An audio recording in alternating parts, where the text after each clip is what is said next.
I recognize the gentleman from Texas, Mr. Green, for 5 minutes of questions. Thank you, Mr. Sorry, Mr. Chairman. Can you hear me now? Is it?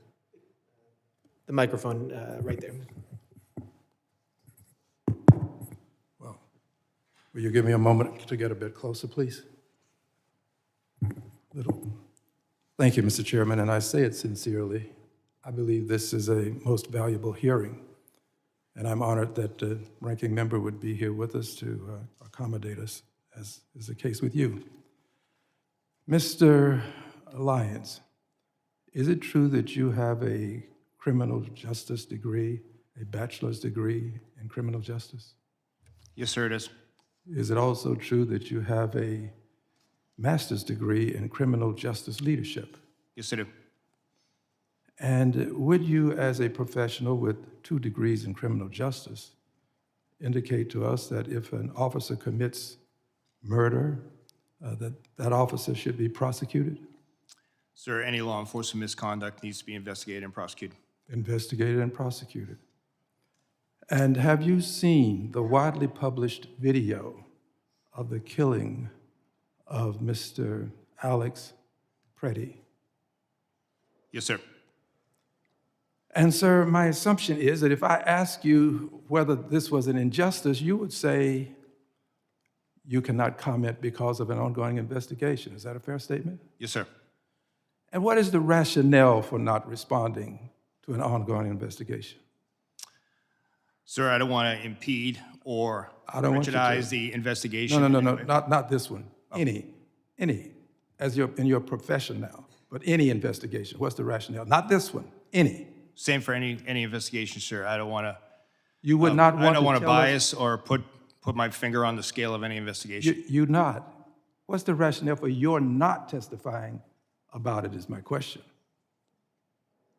I don't understand your question, sir. What does the law say? What is the rationale? What harm would it do if you testified? Because I don't want to have the full facts of the case yet, sir. Exactly. That's what I expected you to say. You don't have the full facts. Thank you. And I assume you would agree with this, Mr. Scott. Is this true?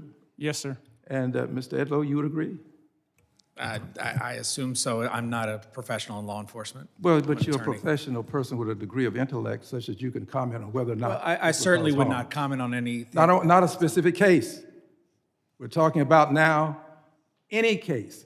Would you agree that it would cause harm for you to testify before there's an investigation?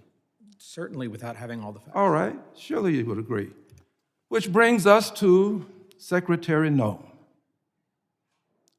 Secretary Gnome accused Mr. Pretti of brandishing a firearm while wishing to inflict harm on the officers.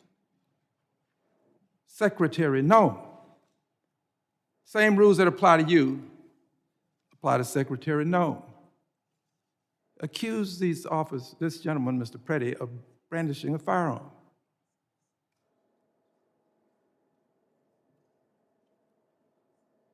Secretary Gnome doing this when she did without an investigation.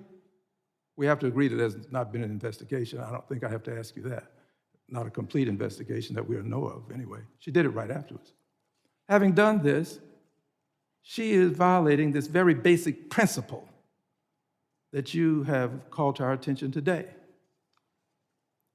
And we have to ask ourselves, why would she go so far as to say brandishing when he did not? The video will clearly show it. And she said wishing to inflict harm. Did not inflict any harm. But the secretary, without an investigation, made these comments. I'll tell you why. The secretary was in a rush to cover up, to make sure that she was protecting the officers without regard for the life that was lost. And in doing this, she was violating not only this basic moral concept, she was breaking the law. The secretary should be investigated right along with those officers who were out there engaged in this ungodly conduct. She should be investigated. And in my opinion, based upon my observation, secretary should not only be investigated, the secretary should be prosecuted right along with those officers. This man did not brandish. This man was not armed. This man did not attempt to hurt those officers. They should all be prosecuted. And you persons associated with the Trump Gentleman's time administration say lock her up. I say lock her up. Gentleman's time has expired.